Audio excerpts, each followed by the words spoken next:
Hey guys, welcome to this lecture of primary and secondary sources. I'm going to start talking about primary sources to begin with. For this upcoming research paper, you must have at least one primary source. So keep that in mind. There's 5 sources total that you're required to have. One must be primary. By primary, there are 4 different types. There are interviews, questionnaires, direct observations, emails, and letters. And I wanted to kind of break those 4 down for you with some examples so you could see them. The first one here I wanted to talk about is an interview. Before you go into an interview, you should always have questions written in advance. So this example is focusing on Star Wars collectibles. Again, your topic, as we discussed before, can be on your choice, but this one just happens to be on that. So basically, this student, what they did was they wrote out interview questions that pertain to Star Wars collectibles and what they would like to know in order to inform their audience, since this paper is, of course, an informative piece. So there's questions such as, how long have you been collecting Star Wars paraphernalia? What inspired you to begin? Etc. And you'll notice how all of these questions are directed to the person being interviewed. And the person being interviewed is going to be some sort of expert. So my guess is they either sell Star Wars collectibles, they own a lot of them, etc. Okay, so that's the example with the interview. The next one here is a questionnaire. The topic for this one was the risky sport of skydiving, or just skydiving in general. And basically what this is the interviewer or the student came up with a questionnaire, a series of questions, including age, gender or sex, their scale of how much of a risk taker they are, would they skydive, yes, no, maybe, and then some factors that they might consider, whether or not they'd like to skydive, etc. So basically, this would be given out to a series of people.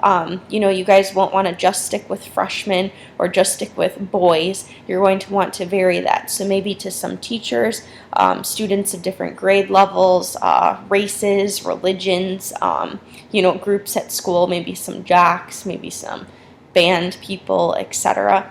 So keep that in mind. So that would be an example of a questionnaire. Once you get that collected, then you could add that into some sort of, facts.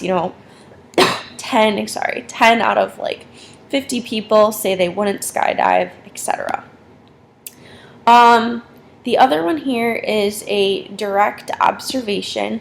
For the direct observation here, basically, the topic is teen fashion, so that's obviously something you'd easily be able to do at school.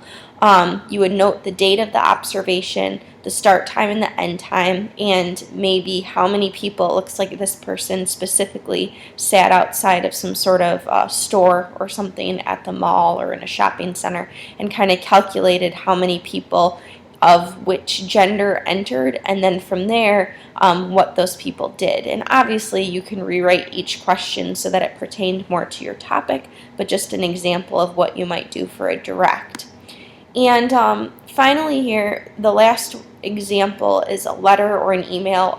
Letters are pretty old school, as we know, so you might want to just stick to an email. But basically, you're sending an email to someone, in this case, summer music festivals. This one's being sent to somebody who, experienced Woodstock in 1969, making them a primary source. Sign it with your name and just make sure, the questions that you ask are explicit. You're asking questions that direct to what you need, but also you're being very polite, since typically your expert is probably going to be a lot older than you, and also, they're taking their time to help you for their project. So that's kind of a breakdown of the 4. So as you can gather here, primary sources, they're not coming from books, they're not coming from those sort of things. These are real life things that are either taking place or you're finding more about. Down here you can see I noted that you need to choose a topic based on primary sources. So for example, I've said it might be difficult to find a primary source about whales in Michigan. You could always send a letter and email, but what if you don't get a response? Think ahead so you don't get, as you might say, screwed at the end. So make sure you're picking something that you can get a primary source for, because that's obviously going to factor into this. Now, as far as secondary sources are concerned, you need one primary source and you need at least 4 secondary sources, and then I even give you specifics from there. So 2 of your secondary sources must be online text. 1 must be a print, okay, so that means like hardcover book or magazine or something you can hold in your hand. I'm not going to count ebooks for this, just because I do want you to take this opportunity to take a look at the library, check a book out, etc. And then the last one is one other, and the other can be a YouTube video, a testimonial, a documentary, whatever you can find about your topic. So secondary sources, they can be print or non-print, depending. Like I said, just as a recap, one of yours must be print, the other 3 can be non-print. Typically, they interpret or analyze primary sources, which we just talked about. They're usually 1 or more steps removed from the event, and that's actually how these sources get their names of being secondary. They may have pictures, quotes, or graphics.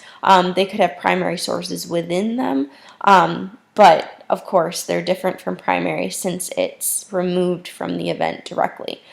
Some examples could be a textbook, a magazine or a news article, an encyclopedia, etc.